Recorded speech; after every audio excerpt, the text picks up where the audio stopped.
Person.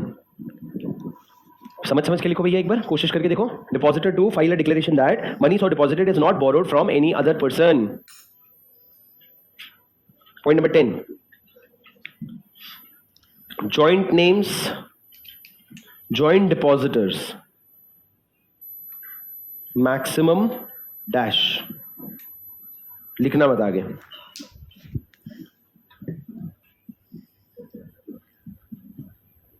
Joint deposit में contain clauses, ऐसे divide करोगे। पहला jointly, either or survivor, either or survivor, first named or survivor, first named or survivor, anyone or survivor. Clauses के नीचे लिखना operate on maturity, these clauses shall operate on maturity.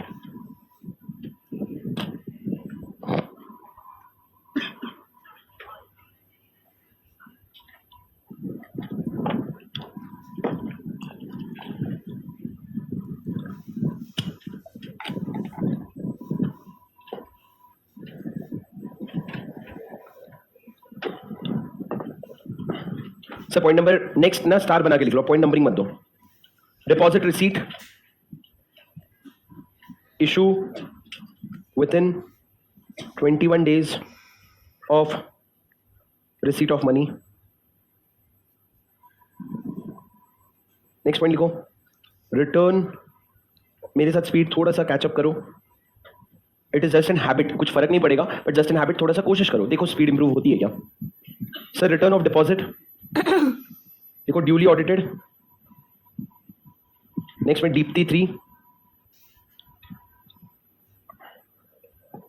On or before 30th June,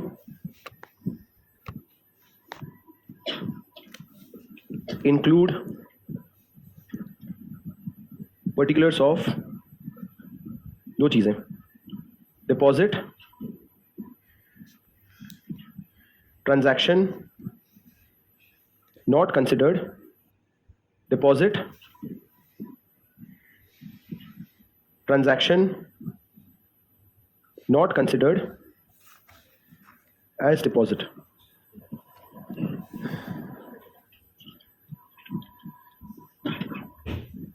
Next point, failure to repay deposit, failure to repay deposit,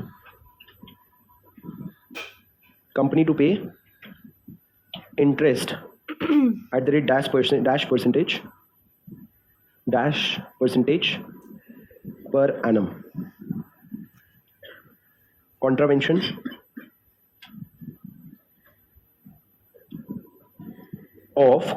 of deposit rules, अगर आपने rules का contravention किया,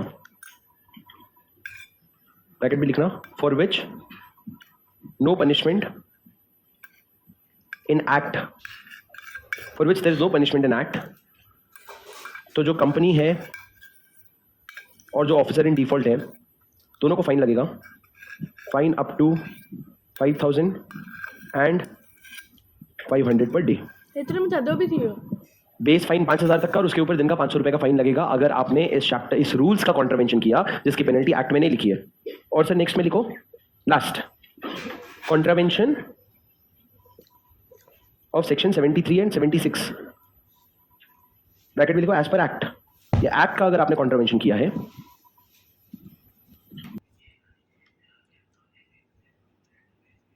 आपने contravention किया है,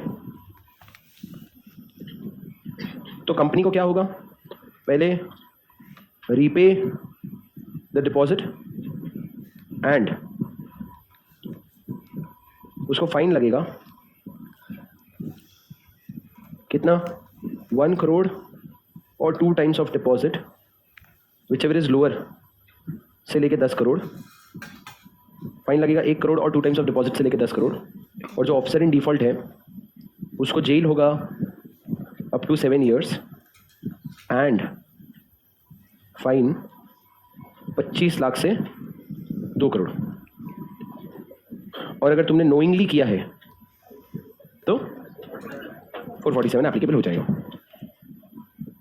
सर ये जो 73 और 76 का कॉन्ट्रवेंशन आपने लिखा है लास्ट वाला, उसके सामने लिख लो सेक्शन नंबर 76A। ये आपका सेक्शन नंबर 76A है और इसके साथ आपका चैप्टर खत्म हो जाता है। हाँ स्कैम, अगला सेक्शन देखो सेक्शन 70 से सो वाला लिख ले भाई, कॉन्ट्रवेंशन लगे हाथ ही लिख देते हैं। सर समझ गए क्या? इसके बाद एक छोटा सा ट्रांजिशन प्रोविजन बचता है जो बहुत पुराना है, हम लोग नोट से रीड कर लेंगे, पर उसको स्क्रिबल में उतारने भर की भी वो नहीं करना है मेहनत, अपन उसको नोट से पढ़ लेंगे। पर ये आपके प्रोविजन है सर, इतने से लिख लिया क्या? कौन कौन लिख रहा है? लिखो लिखो जल्दी लिखो।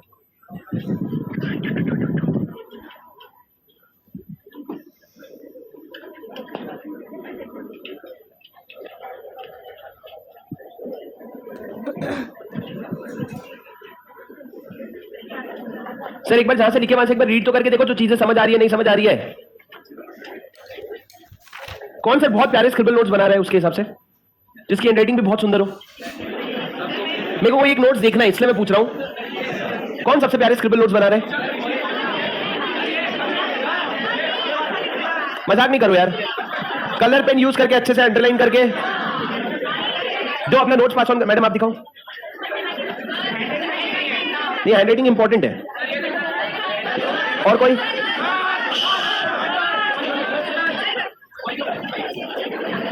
और देखो बस,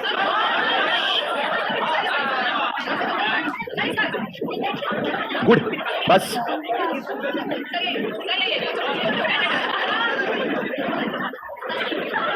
सोचो ये तुम्हारा स्क्रिबल है, लोग कुछ लोगों का फेयर भी इतना अच्छा नहीं बनता होगा, तुम लोगों ने स्क्रिबल बना रहे हो, वेरी गुड, ठीक है, चलो very good, okay good good good. सुनो राजा, सुनो देखो गुड, इधर थोड़ा गंदा हो गया सर, लिख लिया तुम लोगों ने? चलो मेरी बात सुनो राजा प्लीज। देव कहता है देव सर ज्यादा होमवर्क मत देना, टेस्ट के लिए पढ़ना है प्लीज, जीरो होमवर्क। आज डीपीक्यू भी मत लिखो, आज का कल का डीपीक्यू परसों के टेस्ट में कंपनसेट हो जाएगा। आज डीपीक्यू भी मत लिखो, कल भी मत लिखो, परसों के टेस्ट में कंपनसेट हो जाएगा। टेस्ट लिखो, बस जो करना है करो, टेस्ट लिखो।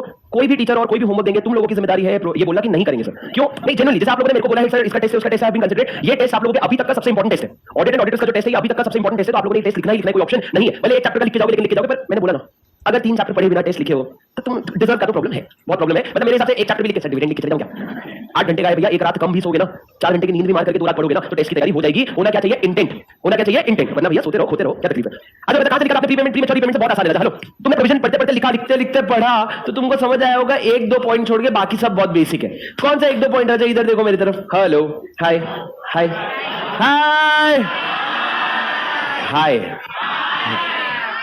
सर प्री मैच्योर रीपेमेंट क्या होता है? मतलब अगर आपने टेन्योर के पहले अगर पैसा वापस मांग लिया तो हमने कहा 6 महीने तक तो खबरदार, 6 महीने तक तो खबरदार तू पैसा मांगा है, और उसके बाद 1% का पेनल्टी लगेगा। 1% का पेनल्टी कब से, कौन से रेट से? तेरा डिपॉजिट एक्चुअल में जितने समय के लिए रन हुआ उससे 1% माइनस करेगा। कितने के लिए, कितने साल के लिए इन्वेस्ट किया था उससे फर्क नहीं पड़ता, जितने समय के लिए रखा उसमें 1% का पेनल्टी कटेगा। ये हो गया सर आपका पेनल्टी। लेकिन सर 2 केस है जहां पेनल्टी नहीं कटता। पहला, to comply with rule 3। Hello सुनना भाई, मैं कंपनी, तुम डिपॉजिट होल्डर, तुमने मेरे को डिपॉजिट दिया है कितने साल के लिए पता है? 10 साल के लिए। 10 साल के लिए डिपॉजिट दे सकते हो? अबे 10 साल के लिए दे सकते हो? नहीं सर, पर तुमने मेरे को 10 साल के लिए दिया 2010 में, जब कंपनीज एक्ट 2013 नहीं आया था तो पहले डिपॉजिट के लिए कोई अपर लिमिट नहीं थी। अब तुमने कितने साल के लिए दिया है सर? 10 साल के लिए। अब मेरे को बताओ 2013 में कंपनीज एक्ट आया और उसने बोला भाई 3 साल से ऊपर का कोई डिपॉजिट नहीं हो सकता, जो तेरे इतने लंबे लंबे डिपॉजिट है वो कैंसिल कर। तो कंपनी को क्या करना पड़ा? ये 2013 में आया, पर एप्लीकेबल कब से हुआ? 2014 से। 2014 में लॉ ने बोला कि भैया मैक्सिमम 3 साल के लिए तू डिपॉजिट रख सकता है, बाकी तू उसके बाद क्या कर दे? रीपे कर दे, रिटर्न कर दे। अब सर ये किसने मांगा? तुमने वापस मांगा था क्या? नहीं, कंपनी को लॉ का प्रेशर आया तो कंपनी ने क्या कर दिया, सामने से वापस कर दिया। अब जब मैं सामने से वापस कर रहा हूं, तुम्हारे पे पेनल्टी काटूंगा क्या मैं? तुम तो बोलोगे रख लेना 10 साल के लिए, तू मेरे को पूरा इंटरेस्ट दे। तो यहां पे जब कंपनी लॉ के कंप्लायंस के लिए रीपेमेंट कर रहा है ना, तो 1% की पेनल्टी नहीं लगेगी। सर आप समझ रहे हो ना, ऐसा सिमिलर प्रोविजन ऑडिटर के लिए आया था। उसको भी बोला था अब 3 साल के लिए तेरा ट्रांजिशन पीरियड है, 3 साल और द बैलेंस पीरियड। तो यहां पे 3 साल के बाद तेरे को सबका पैसा वापस करना ही था, तो भैया तो तू वापस कर दे, पर उसमें पेनल्टी काटने की जरूरत नहीं है। दूसरा sir, to provide for war risk. Sir war risk क्या होता है? जब कोविड आया था तो सबसे बड़ा डर क्या था सबके घर में, कि हमारे पैसे ना खत्म हो जाए। खास करके वो लोग जो वेज एम्प्लॉयर्स होते हैं, जो आज का कमाते हैं आज का खाते हैं, आज का कमाते हैं आज का खाते हैं। उनको सोचो तुमने 3-3 महीना घर बैठा दिया, उनका खाना पीना कैसे चलेगा भैया? नहीं चल पाएगा ना। तो क्या होता है, कभी कभी जैसे वॉर का डर होता है, जैसे कि बीच में आपको पता चली होगी पिछले साल चाइना के साथ वॉर की हवा उठ रही थी, हल्की हल्की हवा उठ रही थी। अब वो दब गया, इलेक्शन आ गया करके। पर आपके जो चाइना के वॉर की हवा उठ रही थी, मेरी बात ध्यान से सुनना, वो जो वॉर रिस्क जब होता है ना, तो आपको पता है जब वॉर रिस्क होता है तो कंपनी बहुत सारे ड्रास्टिक मेजर्स लेती है। जैसे कि बहुत सारे नए टीम्स एक्टिवेट होते हैं, बहुत सारे फूड सप्लाईज आपको मिलते हैं, बहुत चीजें होती है। उनमें से एक और चीज होती है कि तुम्हारे पास, सबके पास पैसे होने चाहिए। तो कंपनीज को, बैंक्स को, सबको बोला जाता है बिना पेनल्टी के इनके डिपॉजिट्स, इनके डिबेंचर्स, इनके बैंक के एफडी सब क्या कर दो, रिलीज कर दो, ताकि तुम्हारे पास हैंड में लिक्विड कैश आ जाए। तो भैया इसीलिए हमने क्या कहा, वॉर रिस्क के लिए अगर प्रोवाइड करने के लिए आपके पैसे वापस किए जा रहे, तो उस केस में आप पे डिपॉजिट का पेनल्टी नहीं कटेगा। सर बेसिक सा पॉइंट है, एग्जाम में कोई रेलेवेंस नहीं है, पर तुम समझे क्या? ये क्या हो गया सर, 1% पेनल्टी कब नहीं कटेगा? पहले जब कंपनी की गरज है, और दूसरा वॉर का रिस्क है। ठीक है, नेक्स्ट पॉइंट आ जाओ सर। और आ जाओ, मेरे को एक बात बताओ, 2023 में गोदरेज ने क्या किया, 3 साल का एफडी निकाला 2026 तक का, रेट ऑफ इंटरेस्ट क्या था, 6%। ठीक है, तुम लोग बनिए मतलब बिजनेस माइंडेड हो, तुम्हारा दिमाग सोच के बताना। अब कंपनी ने क्या किया, 2024 में तुम लोगों का तो हो गया, एक दूसरा डिपॉजिट लेने के लिए आया, और इस बार 3 साल के लिए डिपॉजिट ले रहा है, और इस बार इंटरेस्ट रेट दे रहा है 8.5%। कब तक? 2027 तक। तुमको क्या लगेगा? सर हम तो वो लोग हैं जो अमेजोन से सामान खरीदते हैं, और अगर उसके बाद उसका प्राइस कम हो गया तो उसको रिटर्न करके वापस खरीद लेते हैं, ताकि अपने को 25 रुपए बच जाए। यहां पे तो हमारे साथ क्या कांड हो गया, 6% का इंटरेस्ट रेट में मैं अभी पिछले साल लिया हूं, अब कितना मिल रहा है, 8.5%। मैं क्या करूंगा, मैं सोचूंगा भाई इसको प्री मेच्योर रीपेमेंट करके यहां पैसे इन्वेस्ट कर देते। माना कि 1% का पेनल्टी लगेगा, पर भाई मेरे को 8.5% मतलब 2.5% ज्यादा मिलेगा। It is a good deal. अरे आप करोगे कि नहीं?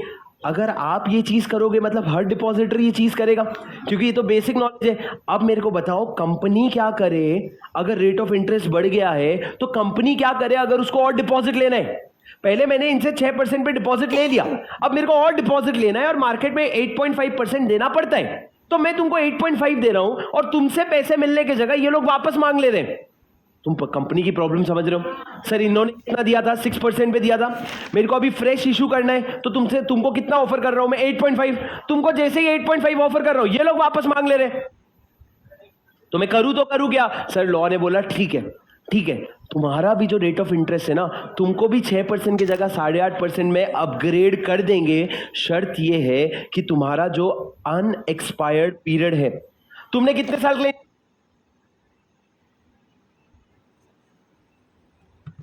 शर्त यह है कि तुम्हारा जो अनएक्सपायर्ड पीरियड है, तुमने कितने साल के लिए इन्वेस्ट किया था, 3 साल, तुम्हारा अनएक्सपायर्ड पीरियड कितना है, 2 साल। तुम्हारा अनएक्सपायर्ड पीरियड जो 2 साल है, और तुम जो नया वाला डिपॉजिट ले रहे हो उसका पीरियड कितना है, 3 साल। अगर ये ज्यादा होगा तभी आप रिन्यू करने देंगे, वरना नहीं करने देंगे। क्या मतलब सर? मतलब अगर यही वाला जो 2023 को आपने इन्वेस्ट किया था, कब तक, 2026 तक, सर नया एफडी आया, नया डिपॉजिट आया जो सिर्फ 1 साल का है, जिसमें हम कितना दे रहे हैं, 8.5% दे रहे हैं। तुम क्या सोच रहे हो, यहां के 6% को छोड़ के यहां के 1% पे आ जाओ? कंपनी नहीं मानेगी, कंपनी नहीं मानेगी, कंपनी आपको ये चीज करने नहीं देगी। क्यों?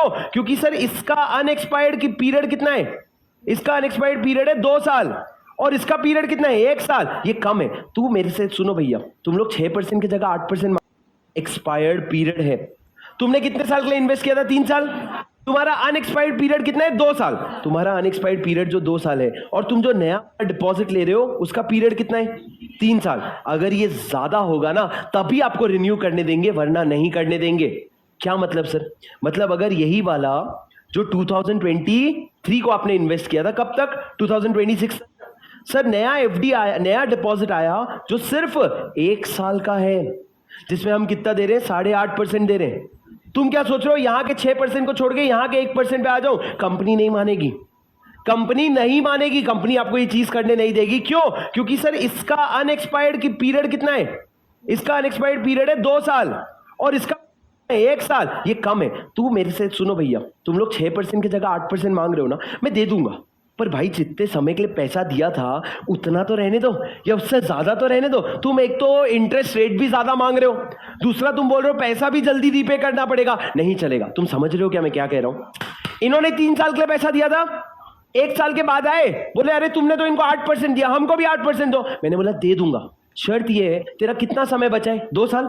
या तो उतना या उससे ज्यादा पैसा मेरे पास रहने देना, वरना तेरे को पैसे वापस नहीं करूंगा। सर ये देखो क्या लिखा है यहां पे, company shall pay such depositor such higher rate of interest only if deposit is renewed for a period longer than unexpired period of the existing deposit। तुम्हारा existing deposit का unexpired period कितना था? 2 साल। और आपने रिन्यू कितने के लिए करवाया? 2.5 साल के लिए, तो चलेगा। पर रिन्यू तुमने 1 साल के लिए करवाया, नहीं चलेगा। तुम वो सोचो ना, पैसा लेने और देने का हिसाब है भाई। मैं इनसे पैसा ले रहा हूं तो मैं लॉन्गर पीरियड के लिए तो मांगूंगा ही ना, उतनी सी बात है बस। सर आगे बढ़ो, क्या लिखा है? सीलिंग। सीलिंग मतलब मैक्सिमम। क्या चीज का maximum? Sir rate of interest. Sir Adani आया और बोला मैं 15% दूंगा, लाओ अपना पैसा डिपॉजिट करो, रिस्क फ्री। क्रेडिट रेटिंग आया FAA++, बोला मैं 15% दूंगा। तुम तो खुश हो जाओगे भाई, कंपनी भी खुश हो जाएगी क्योंकि पैसे मिल गए जल्दी। दुखी कौन? बैंक्स। दुखी कौन? NBFCs। क्यों भैया? अबे उनका धंधा बंद हो जाएगा ना। ऐसे कंपनी आके अपनी ताकत दिखाने लग गई तो कंपनी को रोकना जरूरी था। तो लॉ ने बोला कंपनी सुन, तू कितना मैक्सिमम रेट दे सकता है पता है? जितना NBFC maximum rate of interest दे सकता है, तू भी उतना ही रेट ऑफ इंटरेस्ट दे सकता है, उससे ज्यादा नहीं दे सकता। सीलिंग रेट ऑफ इंटरेस्ट क्या है? Maximum as prescribe by RBI in case of NBFC। Sir normal bank क्यों नहीं लिखा?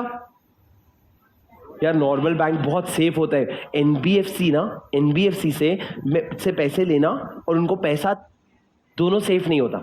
मतलब आज एक कोई NBFC है, जैसे कि JM फाइनेंशियल एक NBFC है, उसके पास जाके मैं डिपॉजिट करूंगा ना पैसा, तो इतना सेफ नहीं है जितना बैंक में सेफ है, वो रिस्की बहुत है। और जब तू NBFC से पैसा लेता है ना तो रेट ऑफ इंटरेस्ट बहुत हाई रहता है।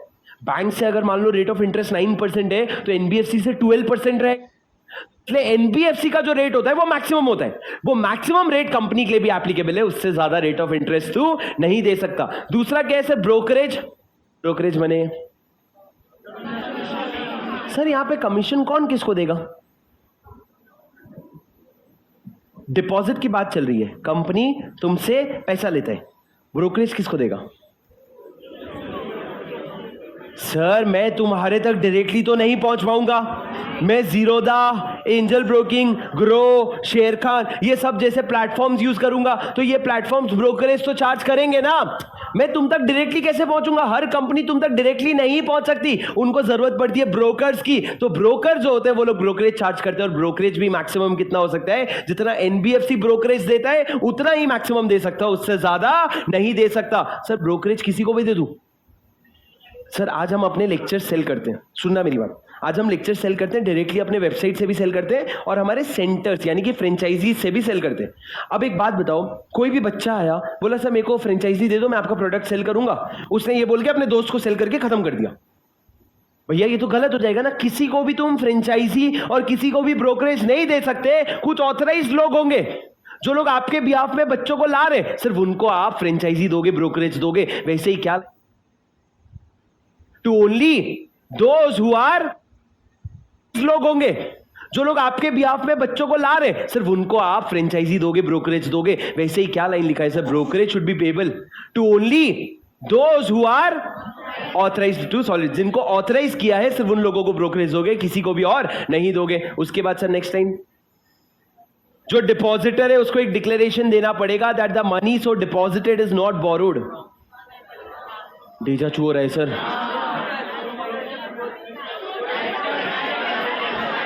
डायरेक्टर सर, आपका डायरेक्टर जब कंपनी में पैसा देता है उसको दो कंडीशन मीट करना पड़ता है। पहला, वो एक डिक्लेरेशन देगा कि मैंने पैसा बोरो करके नहीं दिया, और दूसरा, कंपनी को अपने बोर्ड रिपोर्ट में डिस्क्लोज करना पड़ेगा, तब जाके उस पैसों को डिपॉजिट नहीं मानेंगे। नेक्स्ट पॉइंट पढ़ो सर। सर जॉइंट डिपॉजिटर, कितने सारे लोग मिलकर डिपॉजिट कर सकते हैं बताओ? मैक्सिमम लिमिट सर मैक्सिमम है 3%। कितना है राजा? मैक्सिमम है 3%। कितने लोग? 3 लोग मिल कर सकते हैं। मैक्सिमम कितने लोग? 3 लोग। राजा आपको तो मैंने बताया था ना कि शेयर होल्डर भी मैक्सिमम 3, डिपॉजिटर्स भी मैक्सिमम 3। लेकिन सर जब आप जॉइंट डिपॉजिट करवाते हो तो आपके टर्म्स में कुछ क्लॉजेस हो सकते हैं, जैसे कि jointly, either or survivor, first named or survivor, anyone or survivor. ये सब क्या है सर? क्या है भाई? क्या है? क्या है? जल्दी बताओ सर। एग्जैक्टली, मैच्योरिटी में पैसा कैसे मिलेगा? सर मान लो पलक पनीर पलक, पलक पनीर पलक, पलक पलक पनीर, ठीक है, पनीर पलक पलक, ये तीनों ने मिलकर के क्या किया? डिपॉजिट। क्या किया? डिपॉजिट। कौन सी कंपनी में सर? PP limited.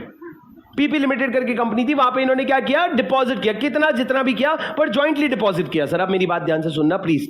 राजा हेलो सर, ये लोग ये बताएंगे कि भैया डिपॉजिट तो 3 साल का है, पर 3 साल के बाद मैं रहूं,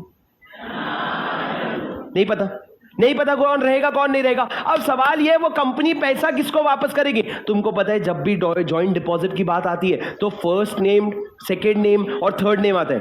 फर्स्ट नेम जो होता है वो इंपॉर्टेंट होता है, वो सीनियर होता है। अब मेरी बात ध्यान से सुनना सर, जब आप जॉइंट डिपॉजिट करवाओगे ना, आपके पास वहां पे ऑप्शंस होते हैं कि तू बता, कि तुम तीनों बताओ कि जब पैसे वापस करने तो किसको करें हम। मान लो सर तीनों ने मिलके 3 लाख रुपए डिपॉजिट किए। कितना? 1 लाख 1 लाख 1 लाख मिला के 3 लाख। अब मेरी बात ध्यान से सुनना सर, पहला केस जॉइंटली, मतलब ये लोग बोल रहे हैं पैसा हम तीनों को जॉइंटली वापस कर देना, मतलब इसको 1 लाख, इसको 1 लाख, इसको 1 लाख, तीनों को बराबर रीपे कर देना। दूसरा क्या लिखा है?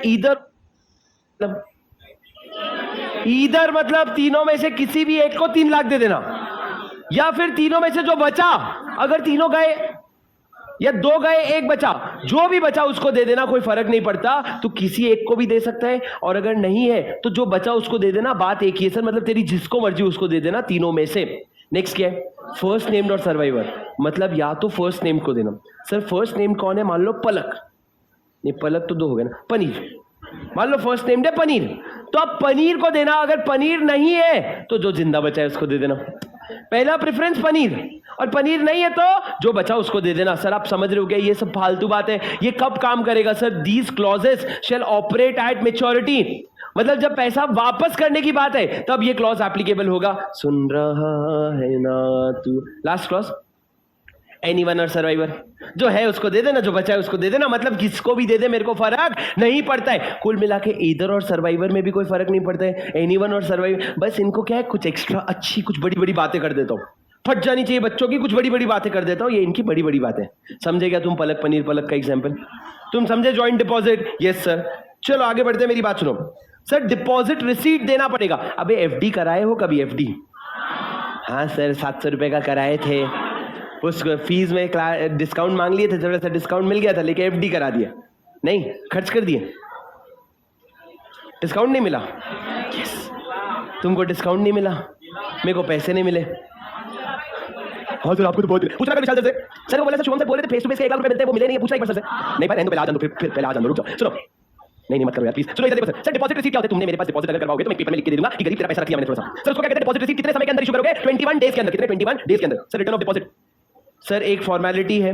ओ हेलो, जैसे रिटर्न ऑफ अलॉटमेंट होता है जिसमें आप अपने सारे शेयर होल्डर का नाम, एड्रेस, ऑक्यूपेशन ये सब लिखते हो, वैसे सर आप एक रिटर्न ऑफ डिपॉजिट बनाते हो जिसमें आप अपने सारे डिपॉजिट होल्डर का नाम, अमाउंट, रेट ऑफ इंटरेस्ट, ये सब लेकर के आप देते हो आरओसी को। ये ले फाइल में भर ले, ठीक है। अब सर ये जो आपने फॉर्म दिया है ये आप देते हो डीपीटी 3 में, और उसमें आप कब देते हो? सर ये बहुत इंपॉर्टेंट है, एमसीक्यू में आएगा। ऑन और बिफोर 30th जून। कब? On or before 30th June, and includes particular of deposit and transactions not considered as deposit. इसका क्या मतलब है सर? जैसे डायरेक्टर से पैसा आया,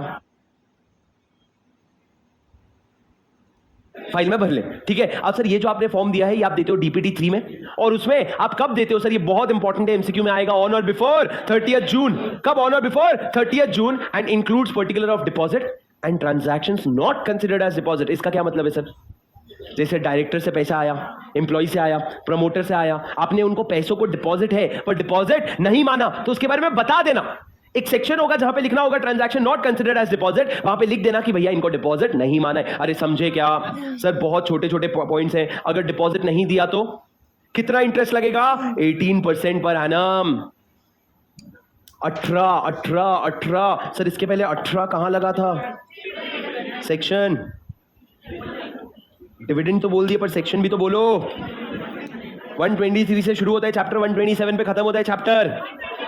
सर डिविडेंड आपका सेक्शन नंबर 127 में था सर। लाइबिलिटी पेनल्टी, अगर आपने डिविडेंड नहीं दिया तो आपको क्या लगेगा? इंटरेस्ट लगेगा 18% पे। 124 में था 12%, जो एक अकाउंट से दूसरे अकाउंट पे ट्रांसफर नहीं किया उसका था 12%, पर 127 में था 18%। और सर यहां पे भी वही लगेगा। पर सर अभी तक हम क्या पढ़ रहे हैं बताएं? ये जितने भी तुमने कॉमन पॉइंट्स पढ़े ना, most of them were rules. क्या थे ये सारे? रूल्स थे। इसलिए नीचे लिखा है कि अगर तुमने डिपॉजिट रूल्स का कॉन्ट्रवेंशन किया तो क्या होगा? कंपनी और ऑफिसर इन डिफॉल्ट को 5,000 तक का फाइन और दिन का 500 रुपए का लगेगा अगर कंटिन्यूइंग डिफॉल्ट है तो। पर सर ये पेनल्टी कहां पे लिखी हुई है? रूल्स में। और इन्होंने एक लाइन लिख दिया कि अगर किसी चीज के लिए एक्ट में नहीं लिखा गया है तो यहां आने की जरूरत है। मतलब यहां आने की जरूरत वैसे नहीं पड़ेगी क्योंकि आपके एक्ट में लिखा है सेक्शन 76A। और वो क्या कहता है? उन्होंने तो 2 बड़े बड़े सेक्शन ही कवर कर लिए सर। उन्होंने बोला मेंबर से लेने में कोई कॉन्ट्रावेंशन किया या पब्लिक से लेने में कोई कॉन्ट्रावेंशन किया तो तेरे पे खतरनाक लगेगा सर पेनल्टी। देखो क्या है, कंपनी को सबसे पहले बोला वो डिपॉजिट और इंटरेस्ट वापस कर भाई, तू कॉन्ट्रावेंशन है, तू पहले पैसे वापस कर। और फिर फाइन कितना लगा? 1 करोड़ या 2 गुना डिपॉजिट का, विचएवर इज लोअर। 1 करोड़ या डिपॉजिट का whichever is lower up to a limit of. कहीं तो आया था सर ये ऐसा सिमिलर थोड़ा सा, 2 टाइम्स ना हो। 1 करोड़ बेस था, 10 करोड़ टॉप था। जाओ जरा प्राइवेट प्लेसमेंट वगैरह टहल के आओ, प्राइवेट प्लेसमेंट वगैरह टहल के आओ। एक और जगह आया था क्या वहां अपना? आप लोग पीपी देखो, private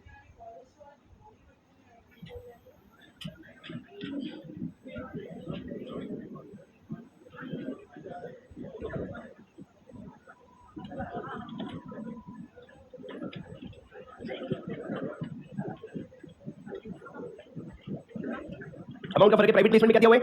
amount raise through private placement or 2 crore which is lower, और उसमें मैक्सिमम लिमिट नहीं दिया हुआ है। और एक सेक्शन 46 है शेयर सर्टिफिकेट का, page number 4.4।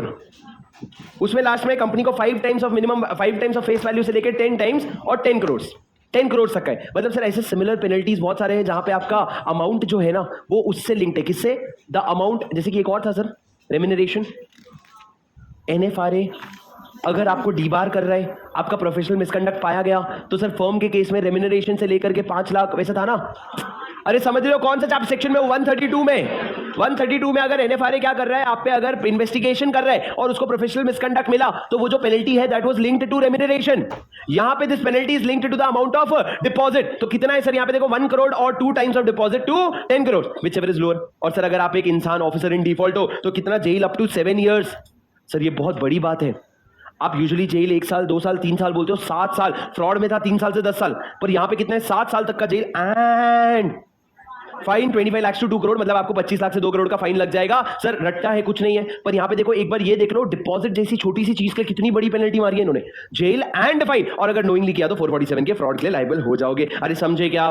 Did you understand? Sir last में बस लिख लो सेक्शन 74, ऐसा लिखो, ट्रांजिशन प्रोविजन। सर आप ट्रांजिशन प्रोविजन मतलब समझते हो? ट्रांजिशन प्रोविजन मतलब पिछले एक्ट से इस एक्ट में ट्रांजिशन करने के लिए जो भी बीच का ब्रिज बनाया जाता है ना, उसको कहते हैं transition provision. Sir transition provision क्या है? अगर आप 1 अप्रैल 2014 में हो और अगर आपका कोई डिपॉजिट आउटस्टैंडिंग है तो आप क्या करोगे? आप 3 महीने के अंदर ROC को बताओगे कितना डिपॉजिट आउटस्टैंडिंग है और आप 3 साल के अंदर इसको क्या कर दोगे? रीपे कर दोगे। 3 साल के अंदर रीपे कर दोगे। अगर 3 साल के अंदर नहीं कर पा रहे हो, तुमको अगर एक्सटेंशन चाहिए तो तुम एक्सटेंशन ट्राइब्यूनल से मांग सकते हो।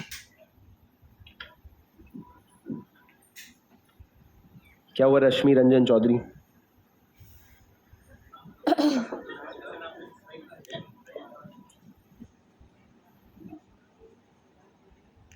तीन महीने के अंदर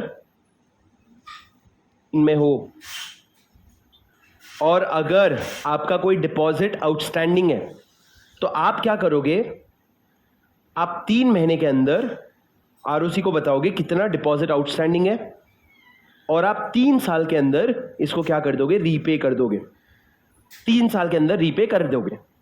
अगर 3 साल के अंदर नहीं कर पा रहे हो, तुमको अगर एक्सटेंशन चाहिए तो तुम एक्सटेंशन ट्राइब्यूनल से मांग सकते हो। क्या हुआ रश्मि रंजन चौधरी?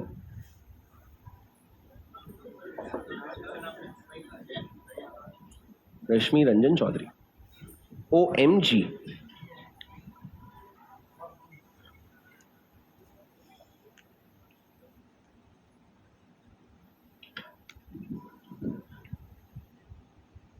अगर 3 साल के अंदर नहीं कर पा रहे हो, तुमको अगर एक्सटेंशन चाहिए तो तुम एक्सटेंशन ट्राइब्यूनल से मांग सकते हो। क्या हुआ रश्मि रंजन चौधरी? रश्मि रंजन चौधरी, OMG। सर क्या कहा? बेसिक सी बात है। हमने बोला भाई जब 1 अप्रैल 2014 है ना, इधर में आरुषि बैठा हुआ है। आरुषि अपना वहां चला गया।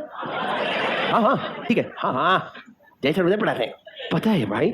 सर वो आरुषि अपना, आरुषि को मैंने जैसे ही 1 अप्रैल हुआ, मैंने आरुषि को 3 महीने के अंदर बताया कि मेरा कितना डिपॉजिट आउटस्टैंडिंग है, और मैंने वो आरुषि ने मेरे को क्या बोला? ठीक है जो है 3 साल के अंदर क्या कर देना? रीपे कर देना। क्या कर देना? रीपे। लेकिन राजा, अरे हो राजा मेरी बात सुनो। सर अगर मैंने लिया था 10 साल के लिए डिपॉजिट, 10 साल के लिए डिपॉजिट कब लिया था? 2013 में।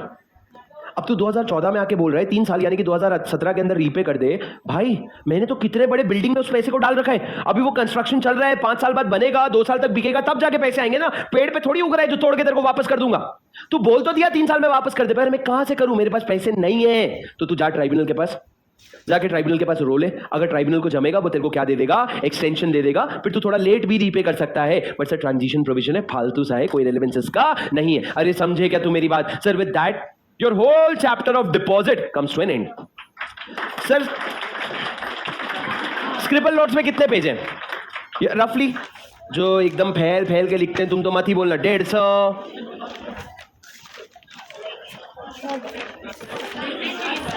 15 से 18 पेज, 10।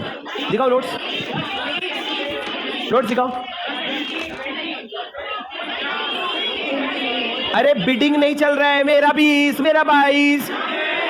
बिडिंग चल भी रहा है तो रिवर्स डायरेक्शन में चल रहा है। 15, कोई 10, कोई 10, कोई 8। अबे छुट्टी था क्या बीच में? हाँ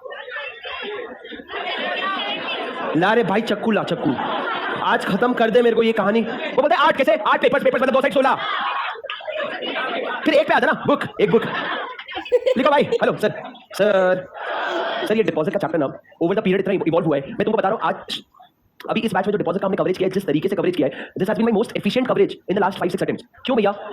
एक तो it is coming with experience, that is okay, but more importantly please realise that deposit अभी तुमको अगर दर्द भी लग भी रहा है ना, तो इससे 10 गुना ज्यादा दर्द लगता था बच्चों को जब पहले पढ़ते थे। तुम एक बार अगर एक बार कभी भी तुमको लाइफ में डाउट है ना, और तुमको इस क्लास के कंटेंट की और इस बुक की वैल्यू समझनी है, तुम एक बार डिपॉजिट का चैप्टर उठा के ऐसे मॉड्यूल देखो। कोई पढ़ता है ऐसे मॉड्यूल? यहाँ पे डिपॉजिट का चैप्टर पढ़ा है? एक बार ना जाके डिपॉजिट का चैप्टर खोल के देखना। इतना बिखर करके लिखा है उन्होंने कि अगला मैं तो इनको डिपॉजिट के चैप्टर के लिए डालने वाला हूं कि लाभ मैं करके देता हूं। तू रहने दो, जब अगला एडिशन जब इनका आता है, ईमेल के अगला एडिशन के काम के लिए जा रहे हैं हम लोग, बता दो कोई ओपिनियन दो, उसमें मैं लिख दूंगा कि भाई डिपॉजिट का चैप्टर मेरे बच्चे करके देंगे भैया, अपन लोग संभाल के तुम स्क्रिबल नोट्स भेज देना, कॉपी कर ले भाई। पर जरूरी है कि तुम एक बार जेन्युइनली उठा करके देखना। इन्होंने इतना रेपिटेशन लिखा है और इतना समझ नहीं आता सेक्शन 73 में क्या है, 76 में क्या है, और समझ नहीं आता कॉमन पॉइंट्स क्या है। अपन ने 73 डेढ़ पेज का कर दिया समरी नोट्स में, क्वेश्चन 76 एक पेज का हो गया और बाकी पूरा कॉमन पॉइंट्स में आ गया, सिंपल हो गया। तो हमारे चैप्टर कितने पता है? डिपॉजिट उसके 16 सेक्शन, 73, 76 और कॉमन पॉइंट्स के 16-17 पॉइंट्स, 74 और 76 से फॉर्मेलिटी है। ये 4 पोर्शन में आपका चैप्टर डिवाइड हो जाता है, 10-10 मिनट 40 मिनट में रिवीजन हो जाएगा। तो या किसने कल रैपिड रिवीजन देगा? वाओ गुड, कैसा लगा? छेपा सर मैं आपको बता रहा हूं, please realise that rapid revision is a very inbuilt part of your course. मैं आप लोगों के लिए वो रिवीजन अलग से भी लूंगा ना आप लोगों के लिए, तो उतना एफिशिएंट नहीं होगा। क्यों पता है? वो रिवीजन एग्जाम को मन में रख के बनाया जाता है। अभी जो क्लास में रिवीजन लिया जाता है वो रिवीजन आपको बस याद करवाने के लिए जाता है। वो रिवीजन एग्जाम को मन में याद में रख के, और उसका एक और इंटेंट रहता है रिवीजन में। मेरे पूरे दिमाग में ये रहता है कि बच्चे सारे अपने ही है पर क्लास में पढ़ के सब भूल चुके हैं, क्लास में पढ़े हैं सब भूल चुके हैं। तो ये रिवीजन उन लोगों के लिए बहुत बड़ा वेपन बनता है जो सेकंड ग्रुप के बाद अपना रिवीजन खोलते हैं। तो लॉ में तो तुमको ये टेंशन लेने की जरूरत ही नहीं है कि जब मैं 3 महीने बाद सेकंड ग्रुप के बाद अपना बुक खोलूंगा तो क्या होगा? कुछ भी नहीं होगा भाई। तू रिवीजन उठाना, तेरे को सारे कॉन्सेप्ट फटाफट याद आ जाएंगे, तेरे नोट्स में स्क्रिबल में लिखा हुआ होगा, खत्म का। और कुछ नहीं, कभी तुमको प्रेशर आ रहा है सेकंड ग्रुप के वक्त मेरे हाथ से लॉ छूटता जा रहा है, एक संडे बैठना 4 बड़े-बड़े चैप्टर का रिवीजन मारना, 8 से 9 घंटे लगेंगे, खत्म। समझे कैसे? लगे हाथ एक और अनाउंसमेंट कर देता हूं, उसके बाद अपन क्वेश्चन बैंक में जाएंगे आप लोगों का।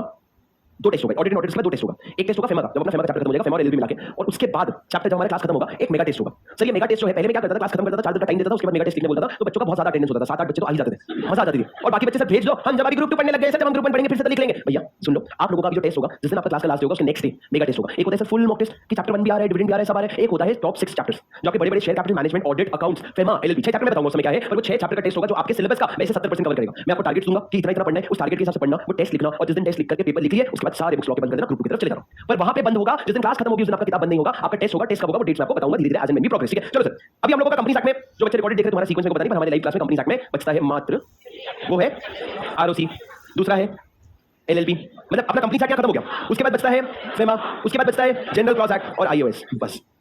सर बाकी लोगों को नहीं बताओगे तो एक बात बताऊं, बाकी लोगों को नहीं बताओगे क्या है, उन पे प्रेशर आएगा, संडे वनडे 8-8 घंटे की क्लास लेके प्रेशर करके 2 दिन पहले हमसे खत्म करके वो करेंगे आके, कोई मतलब नहीं है। सर देखो, ये 1 दिन, ये 4 दिन, ये 6 दिन, ये 3 दिन, ये 2 दिन, 6 4 10 11 12 13 14 15, मतलब हमारा 8 से 9 तक पूरा कोर्स प्लस 3 टेस्ट हमारे, तो हमारा 12 तारीख तक खत्म हो जाना चाहिए। 12 मतलब 15 का आराम से टारगेट करेंगे, क्योंकि 12 के बाद 12 13 14 12 13 14 ये 3 दिन में आप लोगों को रिवीजन करवाने वाला हूं। 3 दिन जो चैप्टर आपका 15 को टेस्ट होगा, उसका मैं 3 दिन जो 3 बड़े चैप्टर से वो मैं रिवाइज करवाऊंगा, 3 मैं रिवाइज करवाऊंगा, 3 तुम पढ़ोगे, तब जाके 6 का टेस्ट अपन लिख पाएंगे, और 15 को टेस्ट लिख करके 15 को ऑफिशियली क्लास खत्म करेंगे। बाहर मत बताना, बाहर सारे अपने दोस्तों को जो बाकी क्लासेस में, अरे जब होएगा तब बताना। अभी सुनो, बाकी क्लासेस में बोल देना सर तो बोल रहे थे 22 तक भी खत्म करने की डिफिकल्टी है, तुम देख लो, तुम बस एक बार अपने दोस्तों को ये बोल दो कि शुभम सर बोल रहे 22 तक भी नहीं खत्म हो पाएगा, उनका नहीं होगा। तुम एक बार उनको बोल दो शुभम सर तो 10 को ही खत्म कर देंगे, 8 को खत्म कर देंगे, कैसे?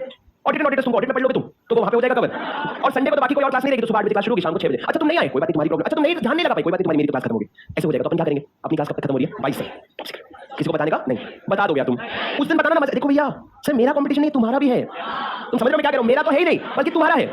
डन पक्का? क्या सिखा रहे हो सर ये सब, आज ही जाके बताऊंगा, किसी ने ऑडियो शुरू कर, ऑडियो भेज दूंगा, फिर पार्टी।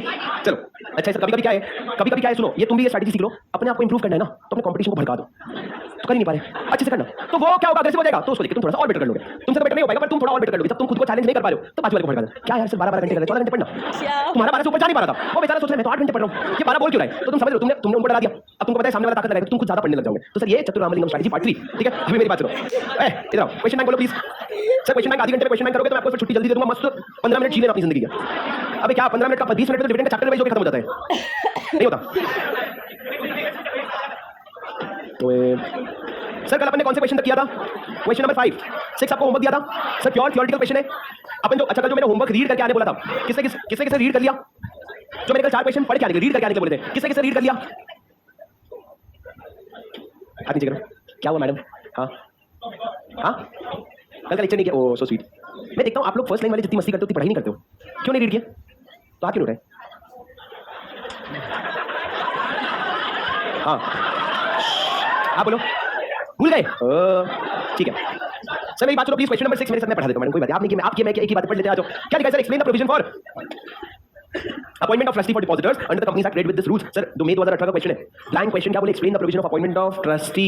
सर आप डिपॉजिट ट्रस्टी की बात कर रहे हैं तो आपको जोन में आना पड़ेगा। डिपॉजिट ट्रस्टी कौन अपॉइंट करता है? कंपनी, उसके लिए रिटन कंसेंट लगता है। आप ट्रस्ट डीड बनाते हो आपके इशू के कम से कम 7 दिन पहले, और उसके अलावा आप क्वालिफिकेशन लिखोगे क्या? सर यहाँ पे अपॉइंटमेंट पे फोकस है, पर मेरे को इतने से पॉइंट्स लिख के मार्क्स थोड़ी लिखेंगे, तो मैं क्वालिफिकेशन भी लिखूंगा। अब राजा सुन लो, एग्जाम में बहुत हाई चांसेस हैं कि आपको कैश और सो कंपनी की कंफ्यूजन हो जाए। जहां पे हो जाए चुपचाप कंपनी लिख के आ जाना, क्योंकि हर किसी में कंपनी तो प्रॉपर है। ज्यादा से ज्यादा क्या होगा, आधा नंबर काटेगा ना, काट लेना, पर जबरदस्ती का कैश और सो मत लिखना जब तुमको कॉन्फिडेंस आ रहा है कि सिर्फ कैश है। क्योंकि एक चीज होता है मुझसे छूट गया तो वो भूल गया, इज ओके, पर नहीं आता था जबरदस्ती का गलत लिखा, दैट इज नॉट ओके। तो भैया आप लोग क्या करोगे, यहाँ पे क्वालिफिकेशन भी लिखोगे। अब राजा देखो इन्होंने क्या लिखा है, 1 और मोर ट्रस्टी। सर देखो ट्रस्टी एक या एक से ज्यादा भी हो सकते हैं।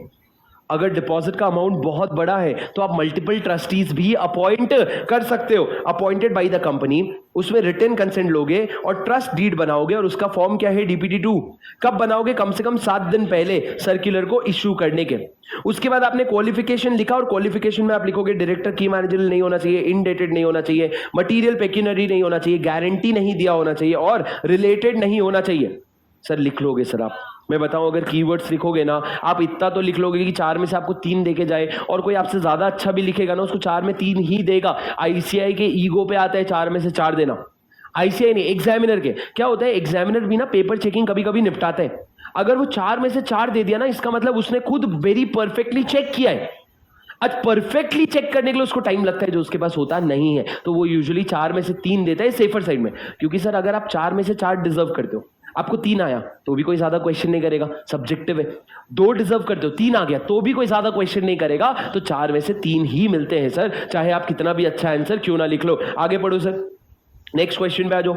What are the provisions relating to credit rating of which an eligible company must follow if it wants to raise public deposit? मतलब सर आप सेक्शन 76 में आ गए, और कल मैंने आपको क्लास में समझाया था कि जब आप एलिजिबल पब्लिक कंपनी लिखो उसके बाद क्रेडिट रेटिंग का एक पॉइंट है कि क्रेडिट रेटिंग ले लेना, हर साल लेना, आरओसी को देना, और मिनिमम इन्वेस्टमेंट ग्रेड रेटिंग होना चाहिए। वही चीजें लिखी है सर। देखो पहले तो एलिजिबल पब्लिक कंपनी अगर डिपॉजिट रेज कर रही है तो उस केस में बहुत जनरल प्रोविजन लिखा है सर। ये लाइन पढ़ो क्या लिखा है।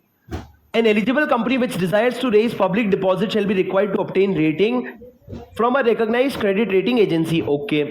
The given rating which ensures adequate safety shall be informed to the public at the time of invitation for the public. Further, it shall be obtained every year during the tenure of the deposit.